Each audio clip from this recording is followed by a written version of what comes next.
Hello friends, welcome back to நல்லிமிஸ். எல்லோரும் எப்படி இருக்கீங்க?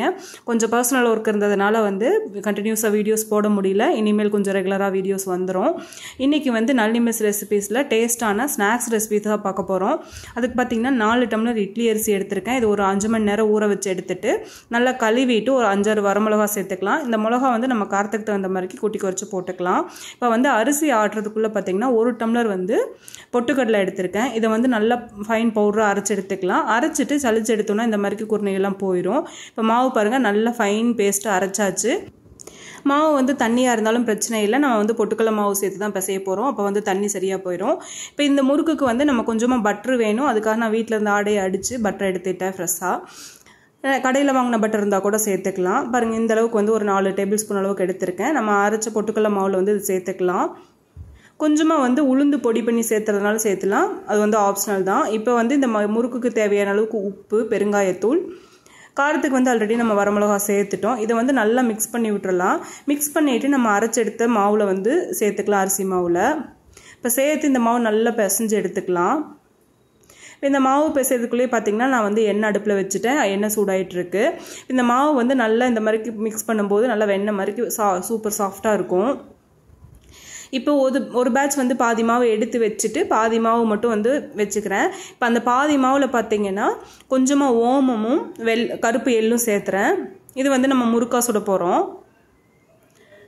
இப்போ இந்த ஓமமும் கருப்பு எள்ளும் சேர்த்துட்டு இந்த மாதிரி தேய்ச்சி விட்டு சேர்க்கும்போது நல்ல வாசமாகவும் இருக்கும், நல்லா இருக்கும். இதை நல்லா மிக்ஸ் பண்ணி விட்டுட்டு முறுக்குலக்கு எடுத்துக்கலாம். அதில் பார்த்திங்கன்னா நான் தேங்காய் எண்ணெய் லைட்டாக அப்ளை பண்ணுறேன். நம்ம பொரிச்சு எடுக்கிறதுமே தேங்காய் எண்ணெயில் பொரிச்சு எடுக்கலாம், சூப்பராக இருக்கும். நான் இன்றைக்கி தேங்காய் எண்ணெய் இல்லை அப்படிங்கிறதுனால நார்மல் குக்கிங் ஆயில் தான் யூஸ் பண்ணியிருக்கேன். இப்போ இந்த மாதிரிக்கு உலக்கில் ஆயில் அப்ளை பண்ணிவிட்டு நம்ம மாவு போடும்போது கொஞ்சம் ஈஸியாக புளியறதுக்கு ஈஸியாகவும் இருக்கும். உலக்கிலையும் ஒட்டாமல் இருக்கும் மாவு. இந்த மாதிரிக்கு மாவு ஃபில் பண்ணி வச்சுட்டு எண்ணெய் காஞ்சிருந்தாமல் நம்ம முறுக்கு புழிஞ்சிக்கலாம். நம்மளுக்கு முறுக்கு சேஃபில் வேணாம் அப்படின்னா இந்த மாதிரிக்கு குச்சி குச்சியாகவும் போட்டுக்கலாம்.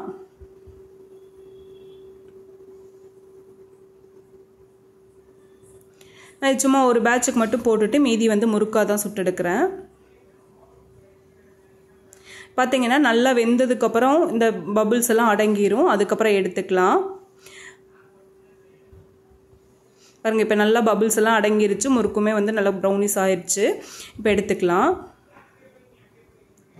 இப்போ எடுத்துட்டு நான் இந்த மாதிரிக்கு தட்டில் நம்ம புழிஞ்சிக்கலாம் முறுக்கு. அப்படியே புளியும் போது நம்மளுக்கு சேஃப் கொஞ்சம் கம்மியாக தான் வரும். அதனால் இந்த மாதிரி நான் சின்ன சின்ன தட்டில் புழிஞ்சு விட்டுட்டு அதை எடுத்து எண்ணெயில் போட்டுக்கலாம். தட்டில் லைட்டாக எண்ணெய் அப்ளை பண்ணிவிட்டு புளியும் போது அது எண்ணெயில் போடும்போது தட்டில் ஒட்டாமல் அப்படியே உள்ளே விழுந்துடும். பாருங்க, எண்ணெய் தேய்ச்சா தான் முறுக்கு இந்த மாதிரிக்கு விழுகும், இல்லாட்டி ஒட்டிக்கும் பிளேட்டில். ஸோ இதே மாதிரிக்கு எல்லா மாவையும் புழிஞ்சு எடுத்துக்கலாம்.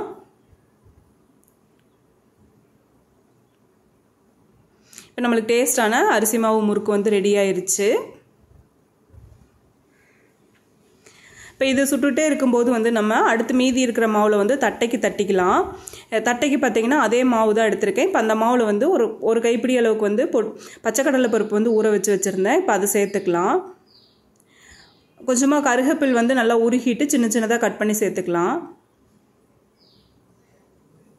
இதில் பூண்டு ஃப்ளேவர் பிடிக்கும் அப்படின்னா பூண்டு இடித்து கூட சேர்த்துக்கலாம். நான் இன்னைக்கு பூண்டு சேர்த்துல.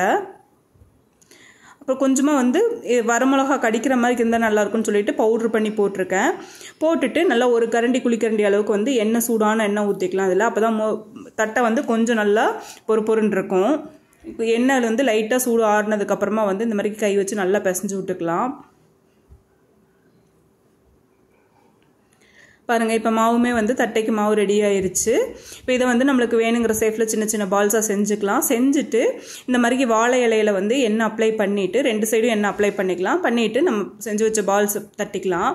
இல்லை நம்ம கையிலேயே தட்டுறதுனாலும் தட்டலாம். இல்லாட்டி ஒரு சைடு இந்த மாதிரி கவர் பண்ணி விட்டுட்டு மேலே ஒரு கிண்ணத்தை வச்சு அமுத்தினோம்னா ஈஸியாக நம்மளுக்கு அந்த சேஃப் கிடச்சிரும். இந்த எண்ணெய் அப்ளை பண்ணும்போது இலையில் ஒட்டாமல் இந்த மாதிரிக்கு சூப்பராக வரும். இதை அப்படியே எடுத்து சூடான எண்ணெயில் போட்டுக்கலாம். இதே மாதிரிக்கு கொஞ்சமாக நம்ம தட்டி வச்சுக்கிட்டோம் அப்படின்னா போடுறதுக்கு ஈஸியாக இருக்கும்.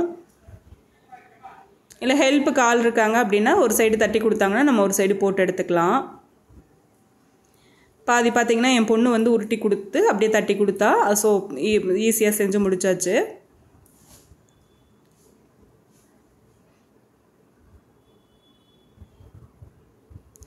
இப்போ முறுக்கு சுட்டு எடுத்தாச்சு. நம்ம இருக்கிற தட்டையை போட்டுக்கலாம். இப்போ அதே எண்ணெயில் தான் போடுறேன். இப்போ எண்ணெய் வந்து நல்லா சூடாக இருந்ததுனால போட்டோம்னா வந்து தட்டை மேலே நல்லா வருது.